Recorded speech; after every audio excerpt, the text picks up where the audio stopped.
wabarakatuh. Perkenalkan, kami dari kelompok 9. Saya sendiri Nurlita Putri sebagai moderator, dan kemudian ada Mbak Vidya Sari, ada Mbak Dinda, dan Mbak Safira. Kelompok kami ingin membahas mengenai deteksi permasalahan anak, autis, ADHD, stunting pada anak. Saya akan menjelaskan tentang deteksi dini autis pada anak. Autisme adalah suatu gangguan perkembangan secara menyeluruh yang mengakibatkan hambatan dalam kemampuan sosialisasi, komunikasi, dan juga perilaku. Yang kedua, penyebab anak autis.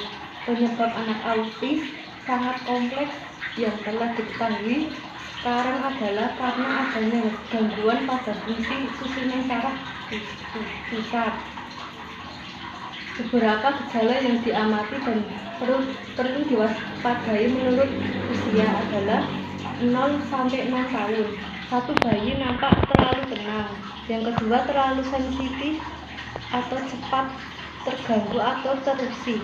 Yang ketiga, gerakan tangan dan kaki berlebihan terutama bila mandi. Yang keempat, tidak pernah terjadi kontak mata atau senyum secara sosial. Yang kelima, bila digendong mengepal tangan atau menegangkan kaki secara berlebihan. Usia 6-12 tahun. 1. Kalau digendong kaku atau tegang. 2. Tidak tertarik pada mainan. 3. Tidak bereaksi terhadap suara atau kata.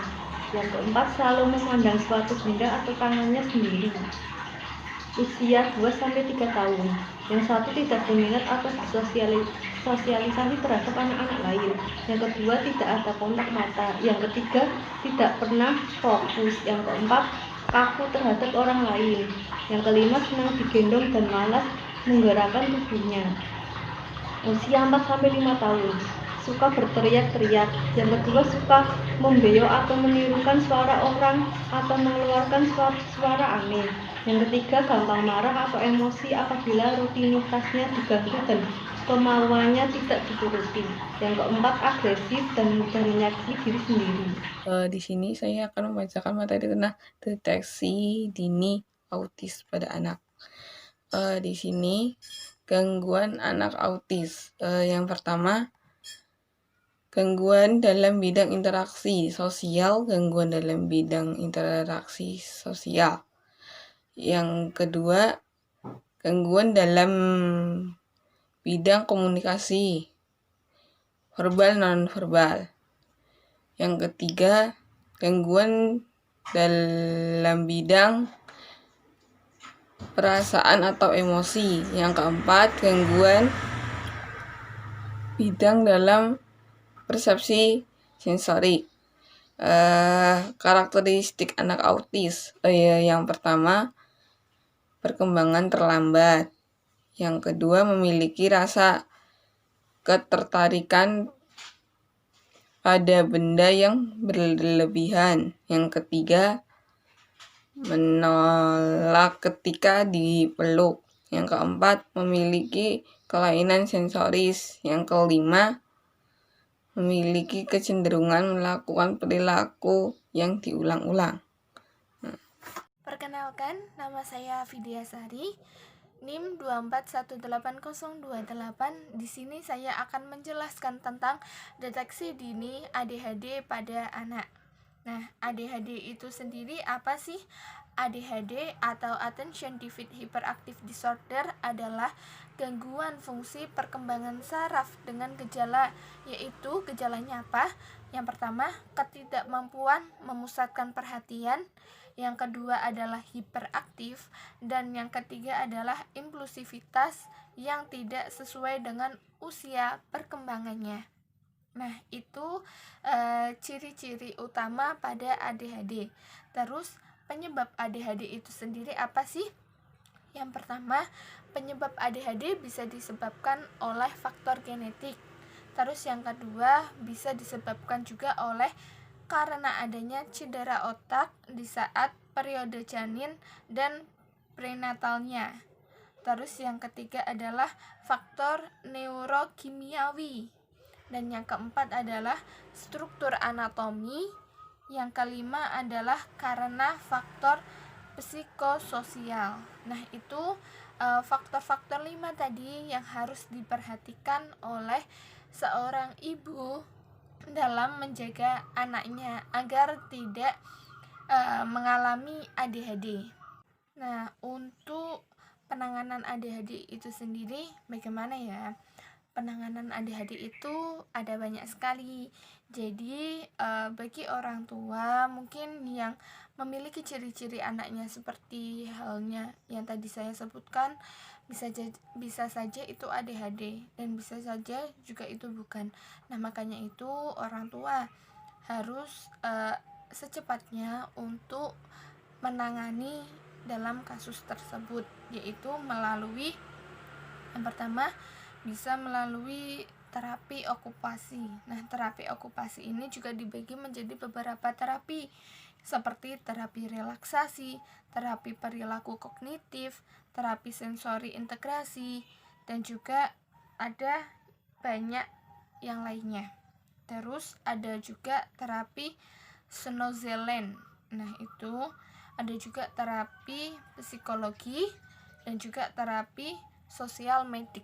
Nah, jadi seperti ini.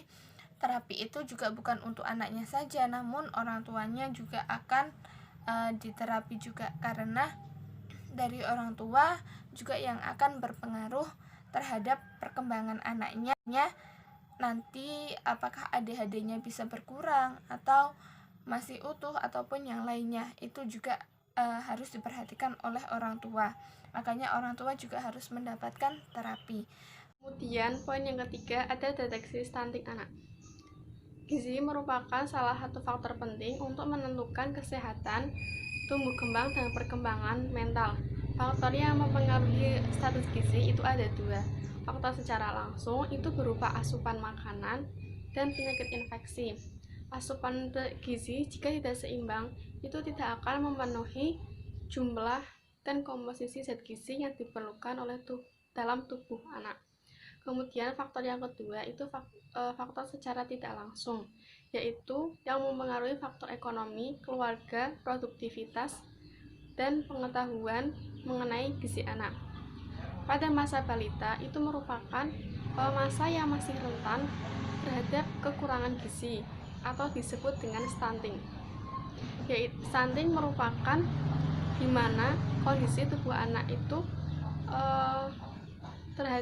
terhadap anak itu dengan usia masih di bawah 5 tahun yang diakibatkan dari kekurangan gizi kronis, infeksi berulang, dan stimulasi psikososial yang dapat menghambat pertumbuhan anak sehingga anak akan terlihat lebih pendek dari pertumbuhan yang seusianya. Kemudian selain itu dampak buruk dari stunting sendiri itu dapat menyebabkan gagal tumbuh, hambatan perkembangan kognitif dan motorik, sehingga berpengaruh untuk perkembangan otak dan keberhasilan anak. Sedangkan dalam jangka panjang sendiri itu akan menurunnya kapasitas intelektual, gangguan struktur, dan fungsi saraf sel-sel otak akan menyebabkan penurunan kemampuan penyerapan pelajaran dalam usia sekolah yang akan berpengaruh dalam produktivitas saat dewasa dan akan meningkatkan adanya penyakit yang menular seperti diabetes, hipertensi, dan stroke. Kemudian jika anak balita mengalami stunting itu akan cenderung sulit untuk mencapai pertumbuhan dan perkembangan baik secara fisik maupun psikomotorik. Menurut Sejeningsih, itu ada dua faktor yang mempengaruhi tumbuh kembang anak. Yang pertama ada faktor genetik dan faktor lingkungan. Faktor genetik itu merupakan dasar untuk mencapai hasil akhir dari proses pertumbuhan anak. Melalui instruksi genetik yang dalam sel telur yang telah dibuahi kemudian dapat ditentukan dari kualitas dan kuantitas pertumbuhan anak tersebut. Kemudian faktor yang kedua itu ada faktor genetik. Tumbuh kembang anak itu juga dapat dipengaruhi dari faktor lingkungan, yaitu faktor yang sangat menentukan tingkat tercapai atau tidaknya potensi bawaan. Kemudian ada faktor faktor lingkungan prenatal itu merupakan faktor yang sangat mempengaruhi anak usia dalam kandungan sejak kandungan. Tumbuh kembang anak setelah lahir. Kondisi pendek merupakan bawaan dari gen ditambah kondisi gizi dalam janin dan terdapat infeksi dan faktor epigenik yang akan berdampak dalam jangka pendek maupun panjang.